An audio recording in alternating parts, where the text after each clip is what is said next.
Disengagement, de-escalation को लेकर जो बातचीत चल रही थी वो एक किस्म से रुक गई है। अगला डेट अभी तक अनाउंस नहीं हुआ, ऐसा क्यों हुआ है?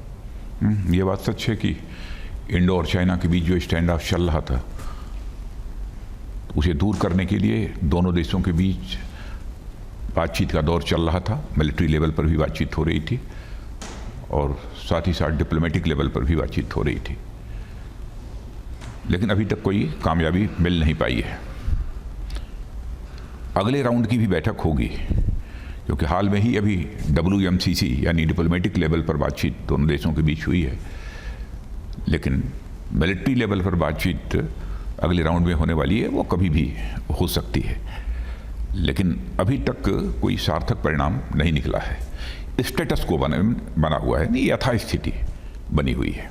तो अगर यथास्थिति बनी हुई है उसका मतलब डिप्लॉयमेंट लेवल जो है वो कम नहीं होने वाला हमारी तरफ से। जब यथास्थिति बनी रहेगी स्वाभाविक है डिप्लॉयमेंट कैसे कम होगा। तो डीएस्केलेशन भी नहीं, ना डिप्लॉयमेंट ना तो डिप्लॉयमेंट हमारा कम होगा और मैं समझता हूं कि उनका भी डिप्लॉयमेंट कम नहीं होगा। तो स्टेटस को किसी तरह से पॉजिटिव डेवलपमेंट नहीं माना जा सकता। हाँ, मैं इसे मैं पॉजिटिव डेवलपमेंट नहीं मानता हूं जी।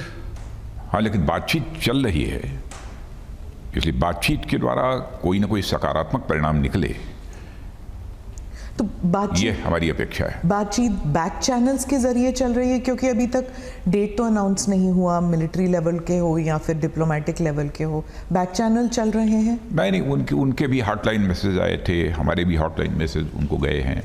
बराबर अभी किन किन मुद्दों पर बातचीत होगी इस संबंध में मैसेजेस का आदान प्रदान दोनों देशों के बीच हो रहा है।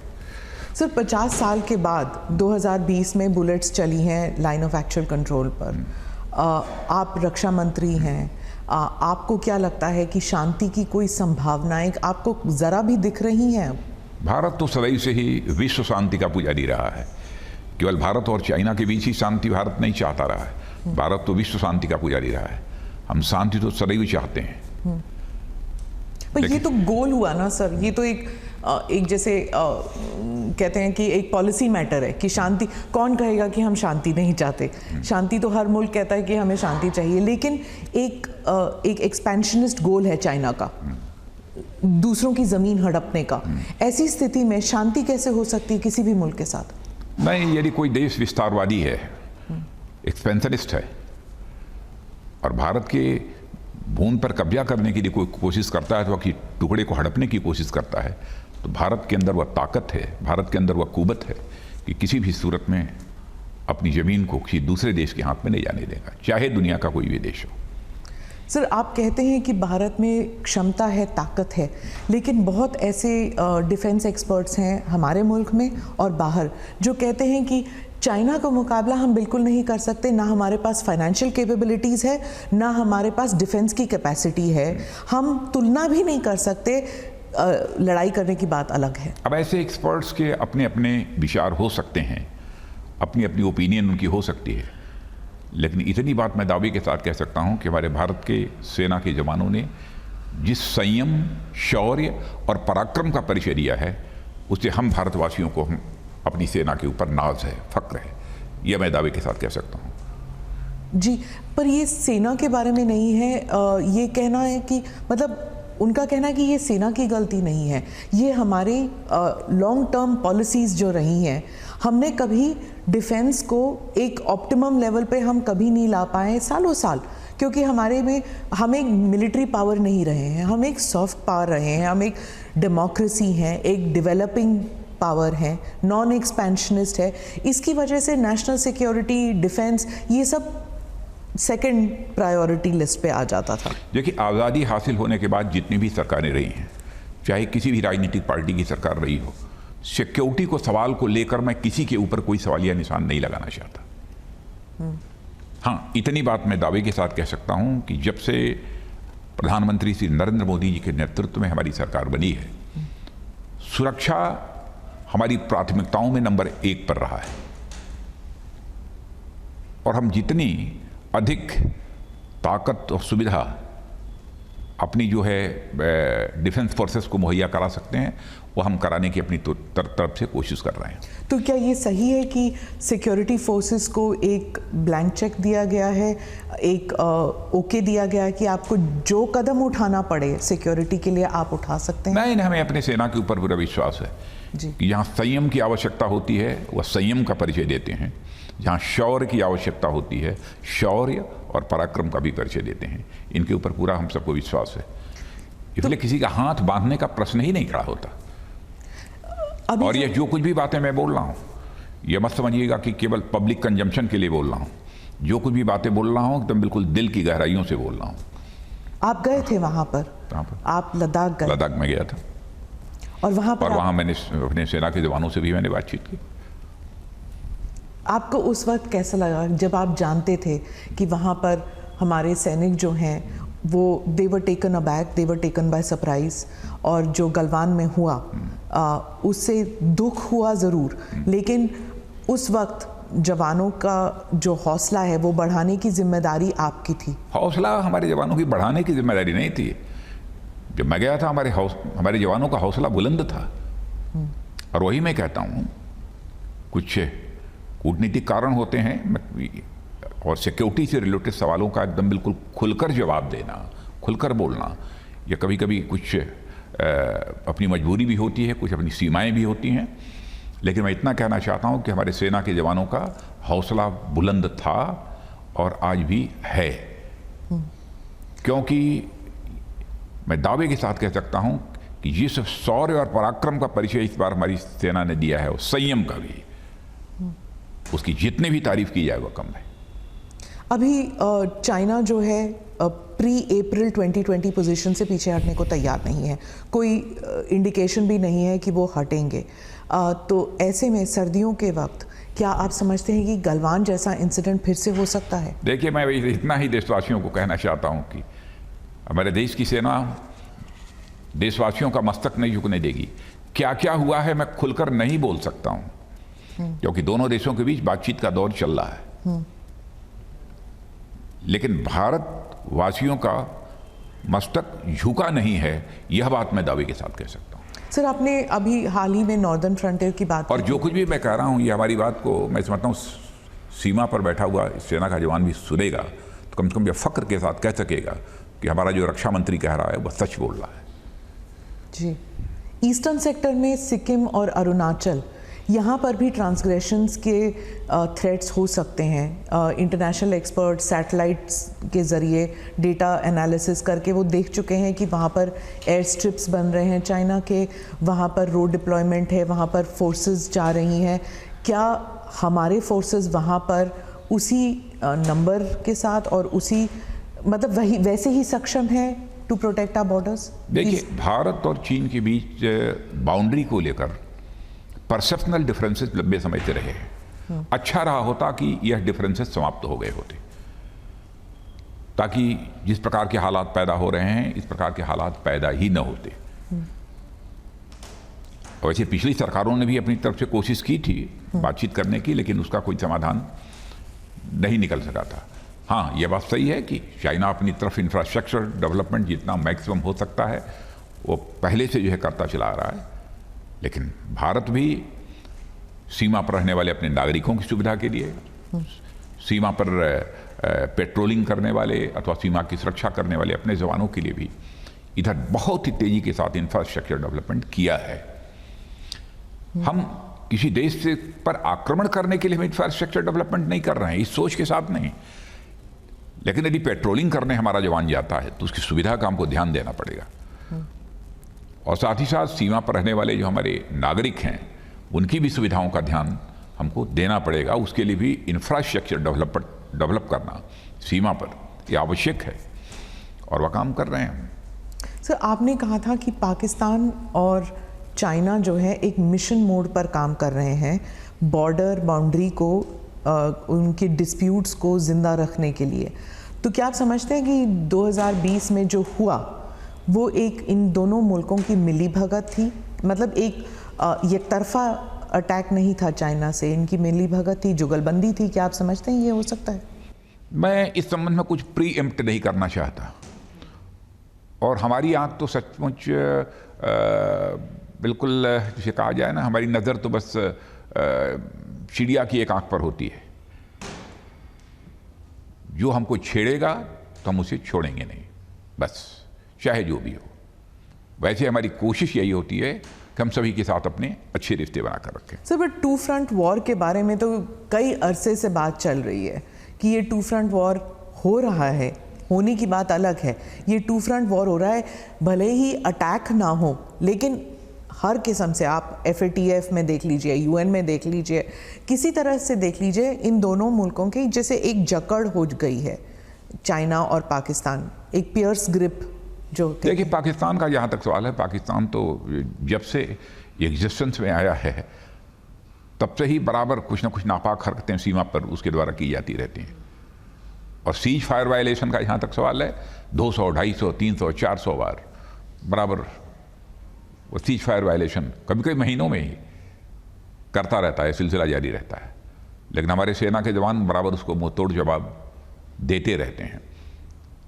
और भारत के जवानों ने यह सिद्ध करके दिखा दिया है कि केवल इस पार से ही नहीं, आतंकवाद का सफाया करने के लिए उस पार भी जाकर आतंकवादी ठिकानों पर हमले करने की ज़रूरत होगी तो भारत कर सकता है। भारत के अंदर वह कुव्वत है, ताकत है, ये हमने सिद्ध कर दिया है। आप क्रॉस बॉर्डर के लिए कह रहे हैं, क्रॉस बॉर्डर जो मुझे कहना था वो कह दिया मैंने। रक्षा मंत्री जी, एक तरफ होता है कन्वेंशनल वॉर, एक तरफ होता है साइबर, एक तरफ होता है हाइब्रिड वॉर। हाइब्रिड वॉर में कई किस्म के टेक्निक्स अपनाए जाते हैं जी। और चाइना जो है, अभी हाल ही में अमेरिका ने दिखाया कि कैसे हाइब्रिड वॉर उनके खिलाफ चाइना ने किया था। मतलब चाइना के कुछ उनकी जो मेन पार्टी है, पार्टी के लोग जो हैं वो थिंक टैंक्स में बैठे हैं, वो प्राइवेट सेक्टर में बैठे हुए हैं और वो अंदर से पार्टी का काम यानी चाइना का काम करते हैं दूसरे मुल्कों में बैठकर। और क्या वो हमारे यहाँ भी हो रहा है? हम जानते हैं कि आपकी सरकार ने कुछ ऐप्स बैन किए हैं, पर इसके आगे भी कुछ है? आपके पास कुछ ऐसी इंटेल तो आई होगी जो आप शेयर नहीं कर सकते हैं, लेकिन क्या ये सही है कि चाइना भारत में भी ऐसे कोशिश कर चुका है, करने वाला है? वैसे दुनिया की जितनी भी डेवलपिंग और डेवलप्ड कंट्रीज हैं, साइबर वार, हाइब्रिड वार, इन सब सारे चुनौतियों को अच्छी तरह समझती हैं और उससे अपने देश को बचाने के लिए अथवा इस चैलेंज का मुकाबला करने के लिए वो अपनी व्यवस्था रखती हैं। अब भारत तो अब कोई कमज़ोर देश नहीं है, भारत ताकतवर देश है। भारत को भी इन चैलेंजेस को मीट आउट करने के लिए जो कुछ भी करना चाहिए वो सब भारत कर रहा है। मैं दुनिया के अन्य किसी देश का नाम नहीं लेना चाहता कि वह कौन अमेरिका के साथ कर रहा है, कौन रूस के साथ कर रहा है, कौन किसके साथ ऑस्ट्रेलिया के साथ कर रहा है, इसकी मैं चर्चा नहीं करना चाहता। भारत को अपनी सुरक्षा के लिए, चाहे वो साइबर वार हो, चाहे वो हाइब्रिड वार हो, इन सब सारे चैलेंजेस के खिलाफ जो कुछ भी करना चाहिए भारत तो कर रहा है और आगे और ज़रूरत पड़ेगी तो भारत और करेगा। मैं इसलिए पूछ रही थी क्योंकि बहुत अरसे से लोग कहते हैं, मैंने आपका सवाल बहुत ही ठीक था, इसमें कहीं दो राय नहीं, कि India is a soft state, कि इंडिया समझता है कि वो शांति चाहता है, इसलिए उसके खिलाफ कोई ऐसे अटैक्स होंगे नहीं, पाकिस्तान के अलावा और कोई करेगा नहीं। ये सॉफ्ट स्टेट टैग जो इंडिया को लगा हुआ है नेशनल सिक्योरिटी को लेकर, क्या ये सही है या आप समझते हैं कि ये गलत फहमी है? नहीं, सॉफ्ट स्टेट का क्या मतलब? तो सॉफ्ट तो हम हैं, लेकिन स्वाभिमान पर कभी चोट नहीं बर्दाश्त कर सकते। सॉफ्ट होने का मतलब ये नहीं होता है कि कोई हमारे ऊपर चोट करे, हमारे स्वाभिमान पर चोट पहुंचाने की कोशिश करे और हम चुप्पी साध कर और हाथ बांध कर बैठे रहें। ऐसा भारत नहीं रहा है। भारत किसी भी सूरत में अपने स्वाभिमान के साथ समझौता नहीं कर सकता है और मैं पूरे विश्वास के साथ, दृढ़ता के साथ यह बात मैं कहना चाहता हूं, चाहे उसके लिए कितनी भी बड़ी कीमत हमें क्यों नहीं चुकानी पड़े। सर, क्योंकि इस किस्म के वॉर में जो दुश्मन है वो वर्दी पहन के नहीं आता, इसलिए मालूम है, इसलिए उसकी पहचान करना मुश्किल है। और पहचान करना मुश्किल है, नामुमकिन नहीं है, मुश्किल है, लेकिन क्या हम में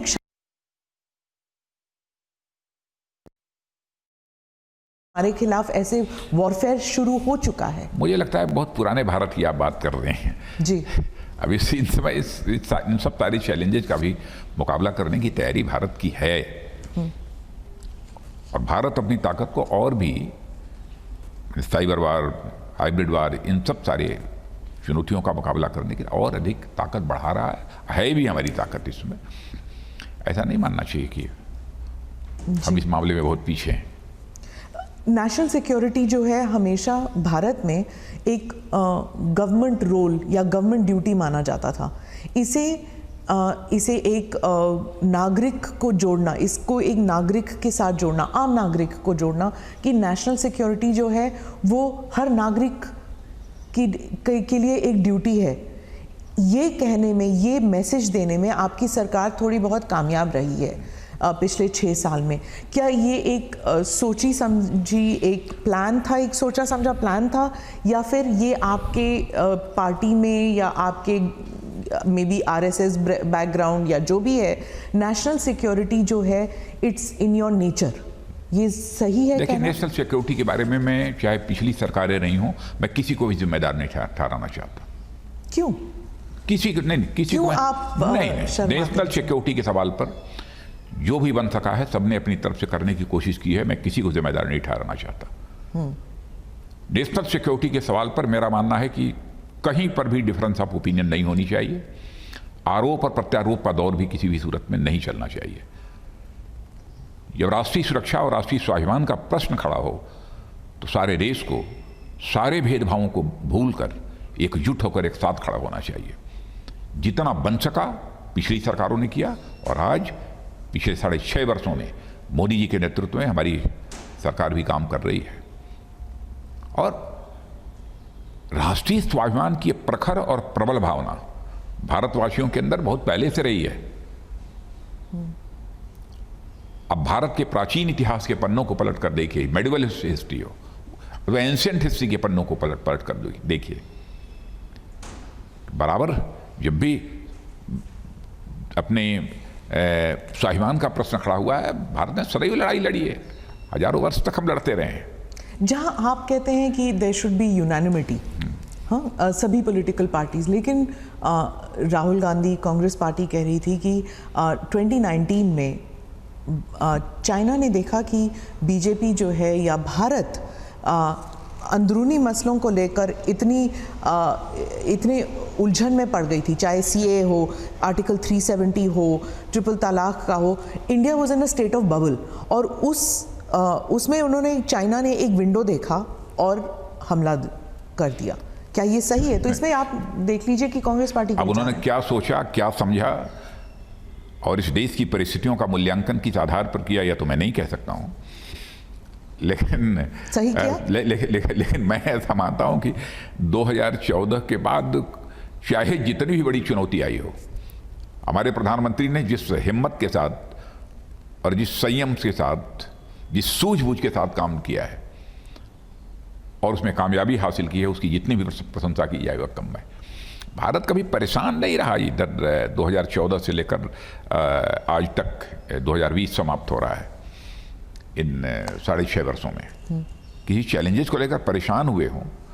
इस स्थिति में न तो अपनी प्रधानमंत्री को हमने देखा है, न उनकी प्रधानमंत्री के नेतृत्व में काम करने वाली सरकार को पाया है।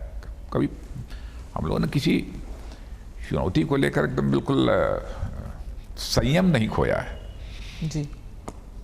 मैं किसान आंदोलन पे आती हूँ अब। आप you have been agriculture minister, इसलिए आप जानते हैं इस इशू को, आपने बहुत करीब से देखा है जो एग्रीकल्चर पॉलिसी है इस मुल्क की। आपके टेन्योर के दौरान आपने आई थिंक किसान चैनल शुरू किया था, किसान बहुत प्राइसिंग के ऊपर भी आपने रेट ऑफ इंटरेस्ट भी उस समय बिहारी वाजपेयी जी से अनुरोध किया था। तो पहले जहाँ 14 to 18% किसानों को अपने कर्ज पर ये इंटरेस्ट देना पड़ता था, तो उसमें बातचीत हुई थी। तो उस समय 8% पहली बार अटल जी के शासनकाल में ही ये हुआ था, और उसमें मुझे भारत के कृषि मंत्री के रूप में जिम्मेदारी निभाने का अवसर मिला था। जी।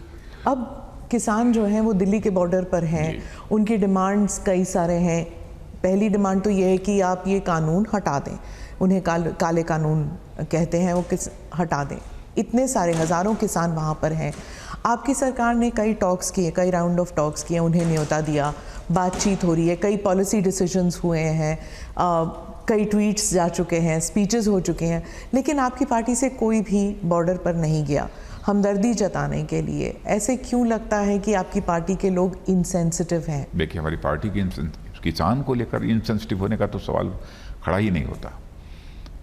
हमारे किसान धरना दे रहे हैं, प्रदर्शन दे रहे हैं, सचमुच केवल किसान होने के नाते मुझे ही पीड़ा नहीं है। मैंने देखा है हमारे प्रधानमंत्री जी को भी इसकी गहरी पीड़ा है। लेकिन प्रश्न ये खड़ा होता है कि जो तीनों ये बिल भारत की संसद द्वारा पास हुए हैं, कृषि संबंधित जो तीनों कानून बने हैं, वह किसानों के हित को, उनके हितों को ध्यान में रखकर बनाए गए। और बराबर जब से मोदी जी ने प्रधानमंत्री के रूप में जिम्मेदारी संभाली है, क्योंकि मैं कैबिनेट का एक सीनियर मोस्ट मेंबर होने के नाते मैं कह रहा हूं कि उनके साथ बराबर हर मुद्दों पर बातचीत करने का मुझे अवसर भी मिला है। मैंने देखा है कि किसानों को लेकर बराबर उन्होंने अपनी चिंता व्यक्त की है। और प्रारंभ से ही, और 2014 क्या, 2014 के पहले जब हम लोग कैंपेन के लिए जाते थे, चुनावी कैंपेन के लिए, उस समय भी कि देश के किसानों की हालत जब तक नहीं बदलेगी तब तक देश की हालत नहीं बदल सकती है। भारत को धनवान भारत बनाना है तो भारत के किसानों को भी धनवान हमको बनाना होगा, यानी उनकी आमदनी को हमको बढ़ाना होगा। यह हमारे प्रधानमंत्री की सोच रही है और प्रारंभ से उनके द्वारा यह कोशिश की जा रही है।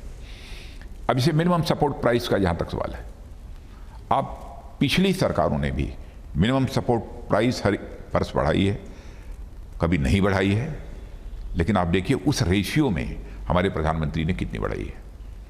मिनिमम सपोर्ट प्राइस पर जितनी परचेज पहले होती थी और अब कितनी हो रही है, कितने सारे आइटम्स की हो रही है, आंकड़े उठाकर देखिए तो पूरी तरह से बात साफ हो जाएगी। पर एमएसपी को लेकर आप स्टेटमेंट, आप उसमें पॉलिसी में लाते क्यों नहीं है? लिख लीजिए कि एमएसपी नहीं हटाया जाएगा, इट्स नॉट देयर। नहीं, बार बार प्रधानमंत्री कह रहे हैं, ये पहले भी कहीं एमएसपी था नहीं, पर अब जब नहीं वहम आ गया है तो फिर जब कोई व्यवस्था, मैंने पहले ऐसा था ही नहीं, व्यवस्था चली आ रही थी और आज भी प्रधानमंत्री कह रहे हैं, हम सब सारे लोग बोल रहे हैं, तो हम अपने ऐसे वचन से मुकर कैसे जाएंगे? लोकतंत्र में जो अपनी वचन से मुकर जाता है उसे तो अच्छी तरह की अच्छी सजा यह जनता दे सकती है। लोकतांत्रिक व्यवस्था में यह अधिकार उसे प्राप्त है। जो हम कह रहे हैं उस वचन को पूरा करेंगे और आगे बढ़कर पूरा करेंगे। और तीनों कानूनों के माध्यम से यह पूरी कोशिश की गई है कि किसानों की आमदनी 2 गुना, 2.5 गुना, 3 गुना, जितनी अधिक से अधिक हो सके बढ़े। हाँ, जैसा मैंने पहले कहा कि किसान धरने पे बैठे हैं, सचमुच हम जैसे लोगों को भी वेदना है। आप उत्तर प्रदेश के भी किसानों से पूछिए कि मैं मुख्यमंत्री जब था तो उस समय भी बड़े हुजूम, टिकैत साहब के साथ भी हमारे पास मैं लखनऊ में गए हुए थे। मैंने उनका स्वागत किया, अगवानी की, उनसे बातचीत की, समस्या का समाधान निकला था। आज भी हम चाहते हैं कि समस्या का समाधान निकले। और हमारे कृषि मंत्री से नरेंद्र सिंह तोमर और उनके साथ हमारे वाणिज्य मंत्री श्री पीयूष गोयल, ये सब सारे लोग बैठे हैं, सारे अधिकारी बैठे हैं, बातचीत चल रही है। हमारा तो अपने किसान भाइयों को एक सुझाव होगा कि हर एक्ट के हर क्लाज पर तार्किक एक बहस होनी चाहिए, तर्कों के साथ। और जहां पर यह लगेगा कि यह किसानों के हितों के प्रतिकूल है, उसके खिलाफ है, तो जो भी आवश्यक होगा हमारी सरकार करेगी। मैं यकीन दिलाना चाहता हूं, जैसा मैं प्रधानमंत्री की मंशा को जानता हूं जी, किसानों के हितों के ऊपर हम किसी भी सूरत में चोट नहीं पहुंचने देंगे।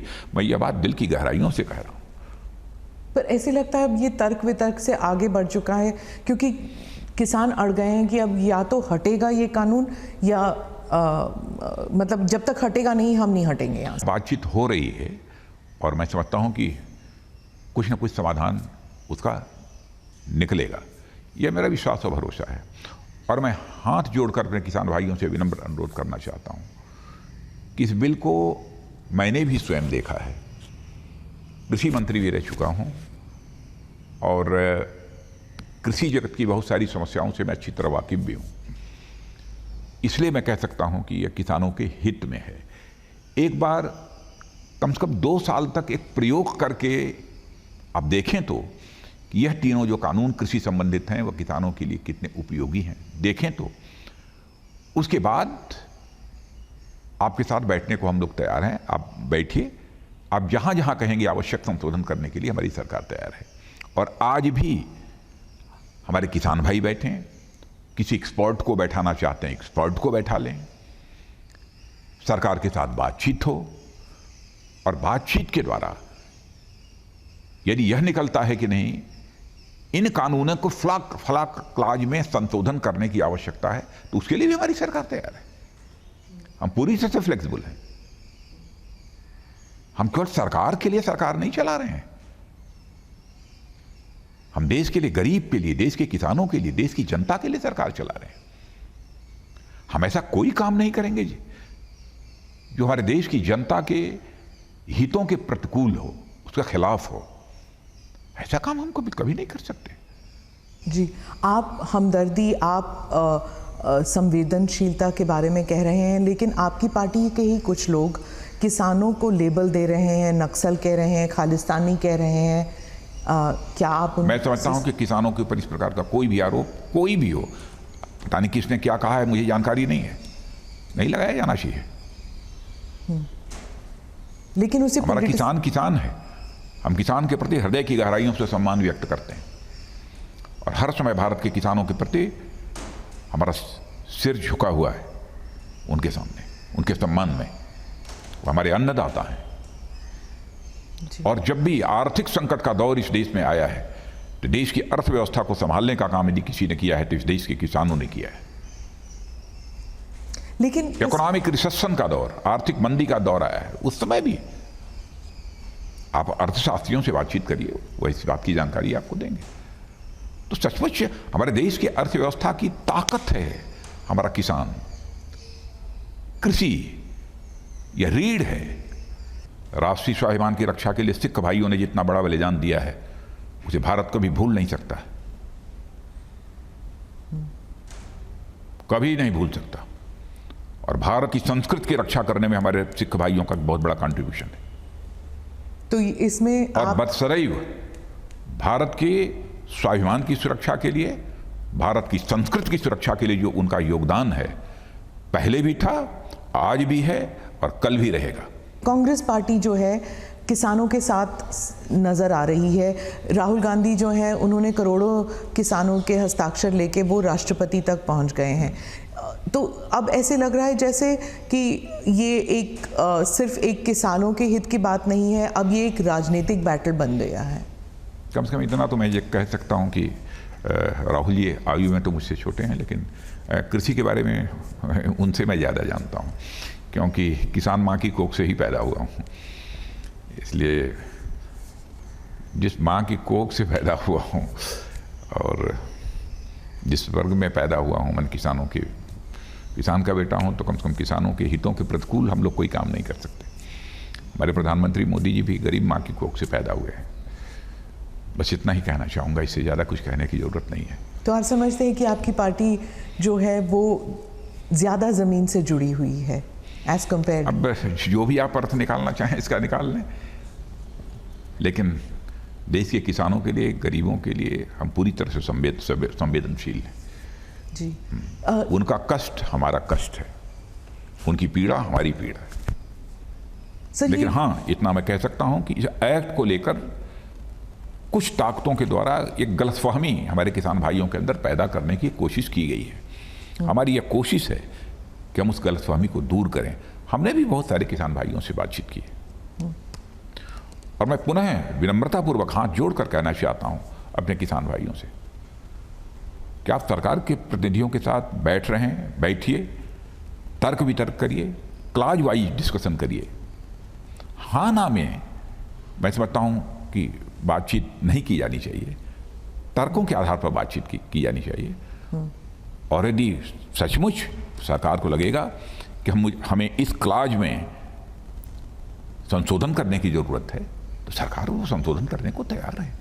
पंजाब में जो कम्युनिकेशन टावर्स हैं उन पर उनकी जो पावर सप्लाई है उनको काट दिया गया है। नहीं, वो नहीं होना चाहिए। मैं समझता हूँ कि इस पर हमारे पंजाब के किसान भाइयों को विचार करना चाहिए कि यदि किसी के द्वारा यह तोड़फोड़ की जा रही है तो तोड़फोड़ का सिलसिला बंद होना चाहिए। आप ये भी जानते हैं कि इंटरनेशनली इसकी क्रिटिसिज्म हुई है और जस्टिन ट्रूडो जो हैं, जो कनाडा के प्रधानमंत्री हैं, उन्होंने भी कमेंट पास किया था। पहले मैं दुनिया के किसी भी देश के प्रधानमंत्री के बारे में कहना चाहूँगा कि भारत के आंतरिक मामलों में बोलना बंद करें। भारत को किसी के हस्तक्षेप की जरूरत नहीं है। हम लोग आपस में बैठकर समस्याओं का समाधान करेंगे। यह भारत का आंतरिक मामला है।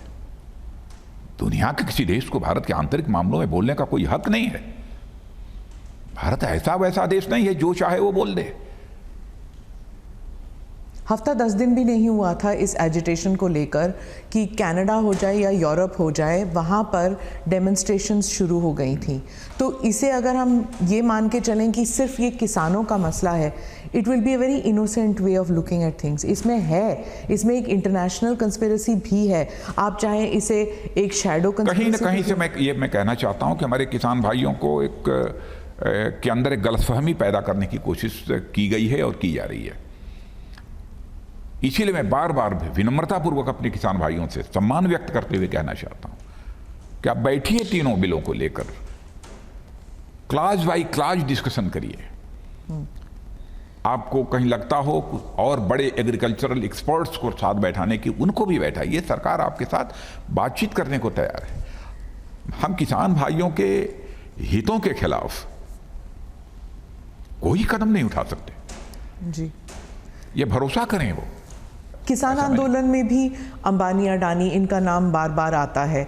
जो नारे लगाए जाते हैं मोदी जी के पर्सनल खिलाफ लगाए जाते हैं, तो वहाँ पर भी ये कहा जाता है कि ये जो कानून है ये इसलिए लाया जा रहा है क्योंकि प्रधानमंत्री के कुछ खास दोस्त या बीजेपी के जो खास हैं इंडस्ट्रियलिस्ट, उनके लिए है ये कानून। जो 20 वर्ष तक इस देश में मुख्यमंत्री के रूप में, प्रधानमंत्री के रूप में काम किया हो, बराबर जिस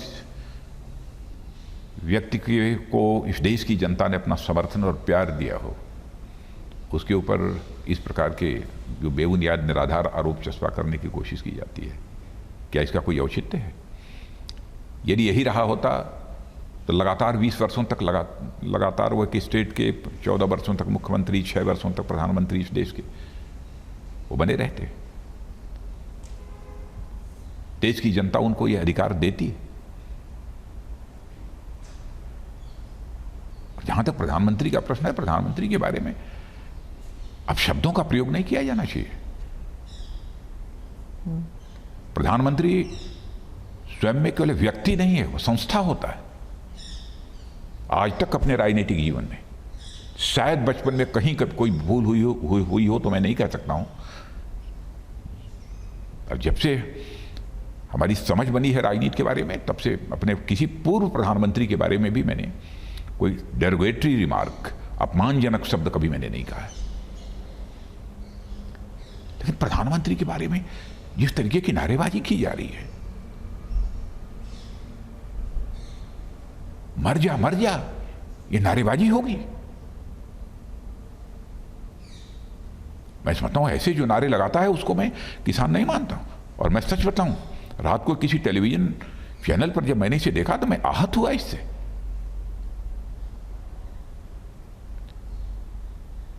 प्रधानमंत्री व्यक्ति नहीं है, संस्था है। लोकतंत्र को मजबूत बनाकर रखना है तो इस देश की संस्थाओं को, राष्ट्रपति हो, प्रधानमंत्री हो, मुख्य न्यायाधीश हो, ये सब संस्थाएं हैं। इनकी प्रतिष्ठा और गरिमा को बनाकर रखना केवल सत्ताधारी दल की जिम्मेदारी नहीं बनती है। विपक्ष हो चाहे कोई भी हो, सबकी जिम्मेदारी बनती है। एक बार हमारी पार्टी में ही डॉक्टर मनमोहन सिंह जी के बारे में किसी ने कुछ रिमार्क कर दिया था। मैं उसकी यहां चर्चा नहीं करना चाहता, लेकिन तुरंत मैंने उसे कंट्राडिक्ट किया था।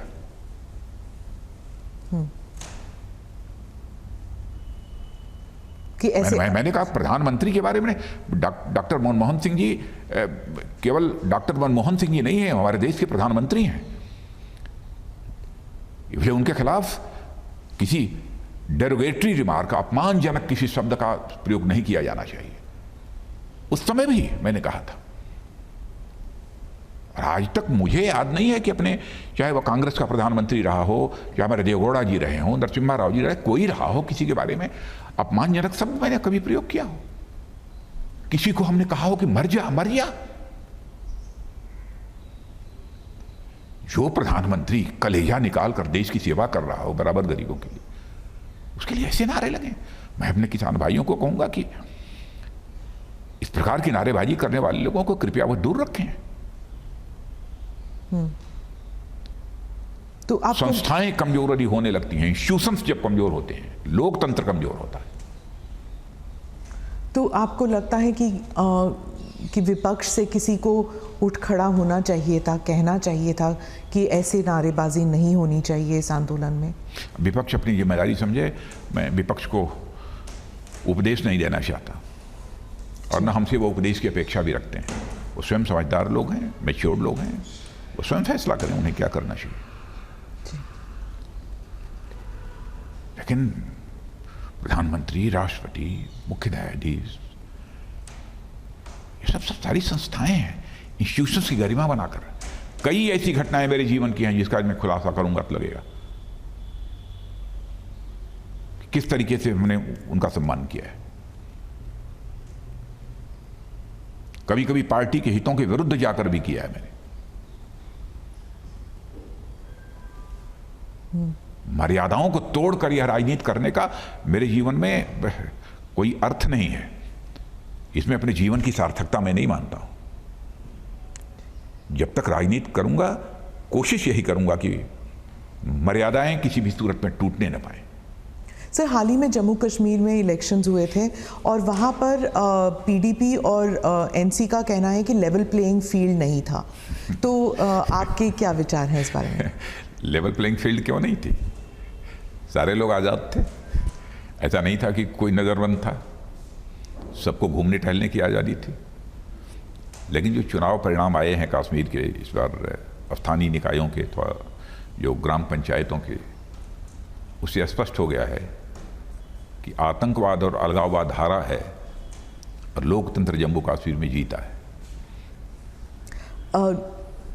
पीडीपी का कहना है, फारूक अब्दुल्ला का भी कहना है, और फिर आगे जाके महाराष्ट्र में या तमिलनाडु में, पश्चिम बंगाल में सब चीफ मिनिस्टर्स हों या पार्टी के जो प्रवक्ता हैं वो कहते हैं कि बीजेपी जो है वो इदारों को इस्तेमाल कर रही है एज अ पॉलिटिकल टूल, चाहे सीबीआई हो या एनफोर्समेंट डायरेक्टरेट हो, कि विक्टिमाइजेशन हो रही है ऑफ नॉन बीजेपी पार्टीज। नहीं, ऐसा मैं नहीं मानता। विक्टिमाइजेशन की जरूरत क्या है? हम हताश हों, हार रहे हों, डूब रहे हों, तब तो विक्टिमाइजेशन की जरूरत पड़ती है। हम देख रहे हैं लगातार हर राज्यों में हमको विजय प्राप्त होती ही जा रही है, चाहे वो गोवा हो, चाहे उत्तर प्रदेश का बाई इलेक्शन हो, मध्य प्रदेश का बाई इलेक्शन हो, सभी जगह हम जीत ही रहे हैं। नहीं, उनका कहना है कि आप जीत इसलिए रहे हैं क्योंकि आप इन इदारों का इस्तेमाल कर रहे हैं।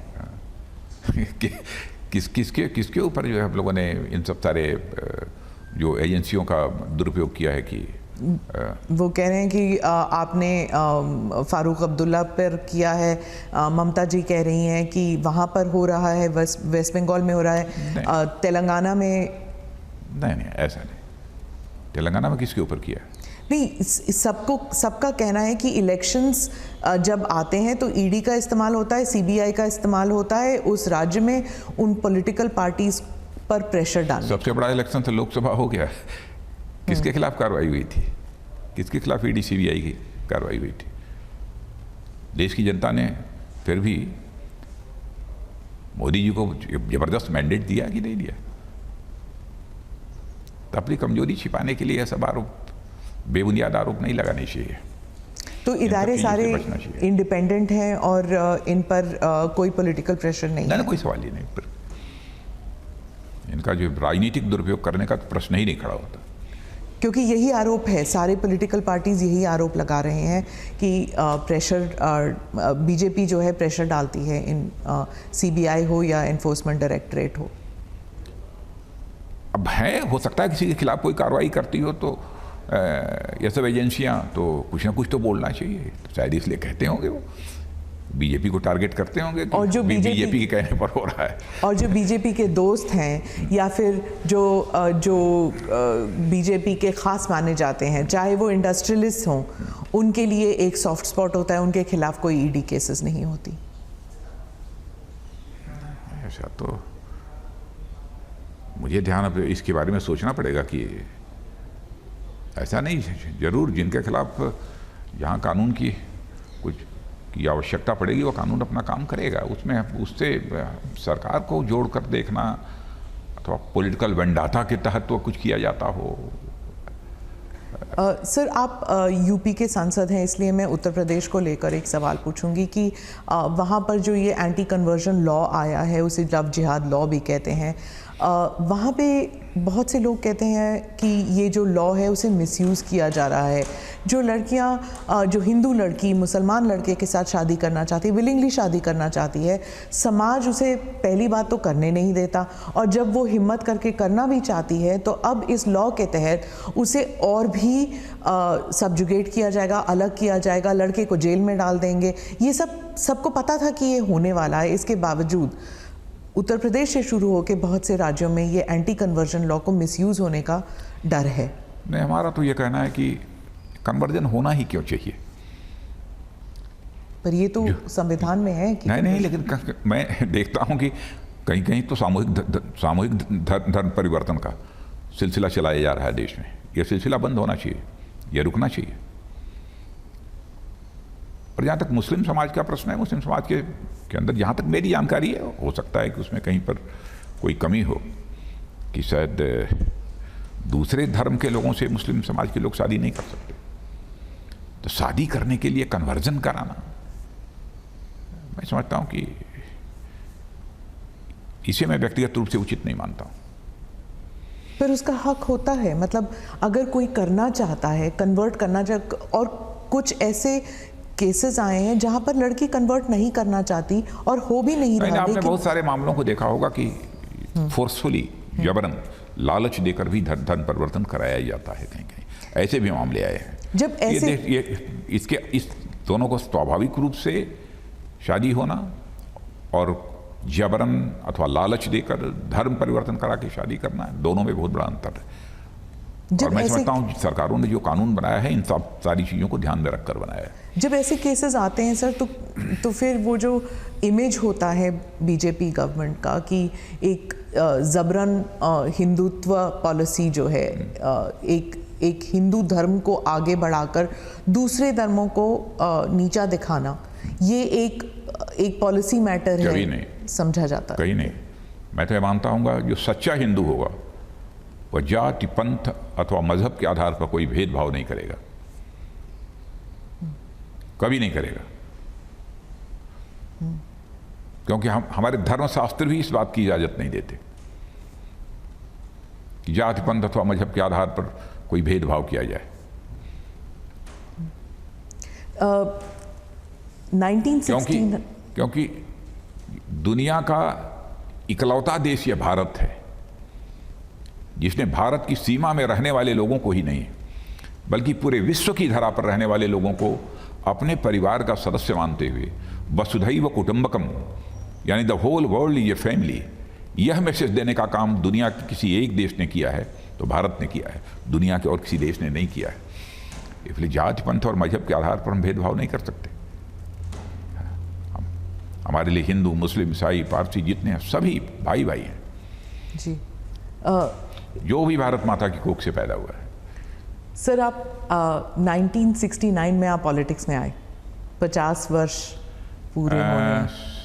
आप ABVP 69 में नहीं, ABVP में जब आए थे तो ये जो ABVP में तो 15 स्टूडेंट लीडर 14-15 साल की उम्र थी, स्टूडेंट लीडर बन के जब आए थे तो करीब 77 में पहली बार जब मेरी उम्र 26 साल की थी तब MLA हुआ था। उसके पहले 1.5 साल में जेल में था इमरजेंसी के दौरान। So almost 5 decades, almost 50 years आप पॉलिटिक्स में रहे हैं। जब आप 50 ईयर नहीं, लगभग 40 ईयर से थोड़ा ज़्यादा, 40 years। तो आप जब पॉलिटिक्स में आए तो जब यूथ लीडर थे बीजेपी में, आरएसएस बैकग्राउंड के साथ, आपके कुछ एम्बिशंस थे, गोल्स थे। उस वक्त का युवा और 2020 का जो युवा है, आप क्या देखते हैं कि राजनीति में क्या फ़र्क आया है? पहले तो मैं स्पष्ट कर दूं कि मैं सबसे पहले राष्ट्रीय स्वयंसेवक संघ के स्वयंसेवक के रूप में आया हूं, और आज भी मैं कहना चाहता हूं मैं राष्ट्रीय स्वयंसेवक संघ का स्वयंसेवक हूं। यह कहने में मुझे रंच मात्र भी संकोच नहीं है, बल्कि सचमुच गौरव की अनुभूति है। तो राष्ट्रीय स्वयंसेवक संघ ने हिंदू, मुस्लिम और ईसाई इस आधार पर भेदभाव करना, यह मुझे तो कभी नहीं सिखाया है। और इसीलिए आपने देखा होगा, मैं उत्तर प्रदेश जैसे बड़े राज्य का मुख्यमंत्री रहा हूँ, और उत्तर प्रदेश में भी कैबिनेट मंत्री रह चुका हूँ, और सेंटर में भी तीन चार बार कैबिनेट मंत्री के रूप में जिम्मेदारी निभाई है। तो कहीं पर हमारा कोई भी एक्शन ऐसा नहीं रहा है ये कोई ये कह सकता हो कि राजनाथ सिंह ने हिंदू, मुस्लिम और ईसाई इस आधार पर कोई डिस्क्रिमिनेशन किया हो, कोई भेदभाव किया हो। ऐसा कभी नहीं रहा है। और मैं ये कहना चाहता हूँ कि जिस आरएसएस की बात है, मैं आरएसएस के बारे में भी कह सकता हूँ, इस आधार पर नहीं सोचता है। कुछ चीज़ों को लेकर गलतफहमियाँ जरूर पैदा हो जाती हैं। तो उस वक्त का युवा क्या चाहता था भारत से, और आज के उस समय जब हम लोग काम कर रहे थे, हम तो कभी सोचते भी नहीं थे कि हमारी पार्टी कभी भारतीय जनसंघ, भारतीय जनता पार्टी या कभी सत्ता में आएगी, इसकी तो कल्पना भी नहीं थी। हमें देश की सेवा करनी है,